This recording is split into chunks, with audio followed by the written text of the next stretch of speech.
Beleza, galera ligada aqui no canal Ave Mais, segundo canal da plataforma Atenção Vascaínos. Você que está chegando aqui pela primeira vez, ainda não conhecia esse canal, já somos mais de 59 mil inscritos e eu conto também com a sua inscrição. Clica aqui embaixo, inscreva-se no canal, acione o sininho das notificações, até porque nesse vídeo, aqui nesse sábado, eu vou trazer muitos detalhes e muitas informações relacionadas ao Clube de Regatas Vasco da Gama e é muito importante ter a sua inscrição também por aqui. E claro, deixa o like que é importante demais, compartilhe, copie o link, joga nos grupos de WhatsApp, Telegram, Facebook, chama a galera pra cá porque já tem vídeo novo no canal Ave Mais e siga a gente nas redes sociais, é o mesmo endereço, @avascaínos, @avascaínos, no Twitter, no Facebook e no Instagram, a gente dá sempre muita informação por lá. E nesse sábado, dia 4 de dezembro, até agora, 24º dia, e o Vasco não apresentou ninguém ainda para o novo departamento de futebol.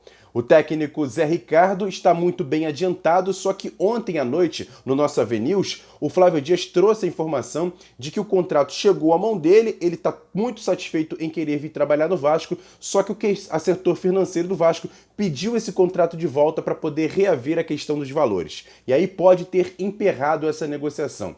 Acredito que não vai melar a situação de Zé Ricardo ser o técnico do Vasco, até porque ele quer muito trabalhar no Vasco, está muito motivado desse trabalho que vai ser iniciado praticamente do zero, numa reformulação do departamento de futebol e também do elenco, então isso não deve atrapalhar, mas causou um certo reboliço, uma situação meio estranha em relação ao Vasco e ao técnico Zé Ricardo, que ainda está no Catar, mas mesmo assim, de longe, já vem trabalhando, já vem fiscalizando e monitorando o mercado, até fazendo alguns pedidos, outras exigências, mas até agora nada de efetivo aconteceu no Vasco, até porque o Vasco está sem o seu executivo de futebol, a pessoa que tem a caneta. Quem é o responsável por isso hoje? Não tem. O presidente Jorge Salgado praticamente está sozinho nessa situação e isso chama muito a atenção do torcedor, deixa a gente um pouco mais desanimado, até porque estamos no mês de dezembro, janeiro já volta o Campeonato Carioca e estamos no 24º dia sem ninguém no departamento de futebol tomando conta dessa situação e sem treinador.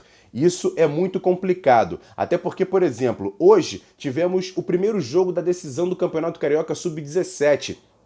É um time bem diferente. O Vasco jogou contra o Fluminense em São Januário, empatou em 0-0, teve um jogador a menos, já que o Barros foi expulso logo no primeiro tempo, e o Vasco mesmo assim conseguiu segurar o resultado e até poderia vencer, teve algumas oportunidades, mas não aconteceu. Mas só que é um time sub-17 do Vasco, que ainda nem passou no sub-20, mas tem valores importantes, e se o Vasco já tivesse pelo menos um treinador, poderia olhar um ou outro jogador, quem sabe até já visando a próxima temporada. Mas a situação não acontece porque o Vasco não tem ninguém hoje para poder fazer esse tipo de trabalho. Tudo bem que a maioria desses jogadores vão jogar no time sub-20, na próxima temporada, vai ter a situação de olhar, e o Vasco também tem que pensar no seguinte: no próximo ano, em 2022, tem que tentar ser menos jogadores da base no seu elenco. O Vasco precisa mesmo contratar, e a informação que a gente tem é que devem ser contratados de 15 a 20 jogadores para fazer um elenco mais experiente, mais rodado, para o Vasco tentar voltar à Série A do ano que vem. Precisa muito, mas para isso precisa de um executivo para assinar os contratos, para buscar, para conversar com os outros clubes e um técnico para avaliar se a contratação vai ser boa ou não. Outras informações relacionadas ao Vasco: 2 atacantes, Germancano e Daniel Amorim. A situação de Germancano: ontem teve uma conversa em São Januário do agente do jogador José Constanzo com o presidente do Vasco e também o pessoal da área financeira, até porque o Vasco deve um dinheiro forte, aproximadamente 3,5 milhões a Germancano, e essa foi a pauta da conversa. O Vasco precisa acertar o que deve com o atacante argentino para aí sim depois discutir se vai poder ou ter ou não uma renovação de contrato. A situação de renovação não foi debatida ainda, até porque o Vasco deve um dinheiro forte para ele e isso o José Constanzo não abre mão. O Vasco precisa fazer a negociação da sua dívida para aí sim discutir se vai permanecer ou não com o Germancano para a próxima temporada. Eu acredito que não. Deve ser muito difícil mesmo que o Germancano fique no Vasco, até porque o Vasco vai tentar fazer uma proposta de redução salarial e o Germancano tem propostas do Brasil e do exterior e por isso provavelmente o Germancano não vista mais a camisa do Vasco na próxima temporada. Já Daniel Amorim, uma informação que a gente trouxe ontem no Avenida, a Jéssica Dias conversou com o presidente da Tombense, que detém os direitos do jogador, e ele parece que não vai ser empecilho caso o Vasco queira continuar com o jogador para a próxima temporada. Mas como eu falo sempre, o Vasco até agora ainda não conversou com a Tombense. Por quê? Porque não tem ninguém ainda efetivamente nessa função para poder conversar com os rivais, os outros clubes, para poder continuar com os jogadores, fazer dispensas e até mesmo contratações. Tá feia a coisa. 24º dia, o Vasco sem executivo e sem treinador. Essa situação é bem complicada. E para fechar esse boletim aqui no AV+, a situação de Leandro Castan. O zagueiro tem contrato com o Vasco até o final do ano que vem.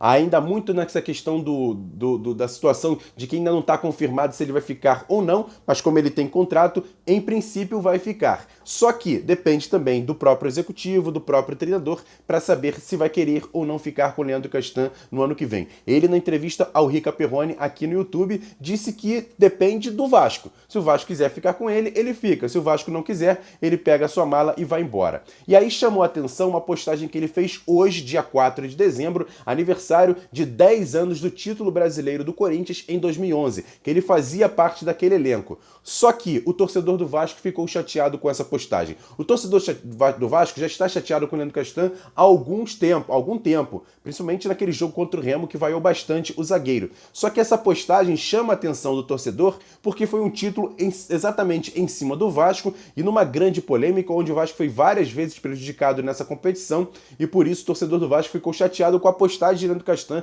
que até acabou limitando a questão dos comentários no Twitter e também no Instagram, e o torcedor do Vasco não gostou dessa postagem de Leandro Castan. Em princípio, relembrando esse título do Corinthians, tudo bem que ele fazia parte do elenco, é ídolo lá no Corinthians, mas o torcedor do Vasco lembra, ele é capitão do Vasco e não deveria fazer uma postagem como essa, pelo menos por parte do torcedor, por conta dessa mágoa que o torcedor tem desse título brasileiro em 2011, que o Vasco tinha conquistado a Copa do Brasil, iria vencer também o Campeonato Brasileiro em 2011 e não aconteceu por conta de várias vezes o time ser prejudicado, principalmente nos dois clássicos com o Flamengo, em pênaltis claramente que o árbitro naquela oportunidade, o Péricles Bassols, não marcou no primeiro jogo do turno e também no jogo da volta no segundo turno. O Vasco poderia vencer os dois clássicos e aí sim ser o campeão brasileiro em 2011. Mas eu quero saber a sua opinião, torcedor. O que você achou dessa publicação do Leandro Castan nas suas redes sociais, comemorando, entre aspas, relembrando, na verdade, esse título de 2011 que tanto machuca o torcedor do Vasco até hoje? Comenta aqui embaixo pra gente trocar uma ideia. E lembrando que daqui a pouquinho 4 horas da tarde vai ter o Arquibancada do AV lá no canal Atenção Vascaínos. Flávio Dias, com muita gente bacana, vai bater papo e vai trocar ideia sobre a atual situação do Vasco, sem executivo, sem treinador, com o futebol do Vasco sem ninguém até agora. Grande abraço para vocês, ótimo sábado, não deixe de se inscrever no canal, dar o like nesse vídeo e sempre compartilhar os nossos vídeos porque ajuda bastante. Tamo junto, ótimo sábado, melhor. Amanhã tem vídeo também novo no Faísca Tá On lá no canal Atenção Vascaínos e a qualquer momento surgem novos vídeos e até lives aqui no canal AV+. Então não deixe de se inscrever. Grande abraço, tamo junto, ótimo sábado, valeu, fui!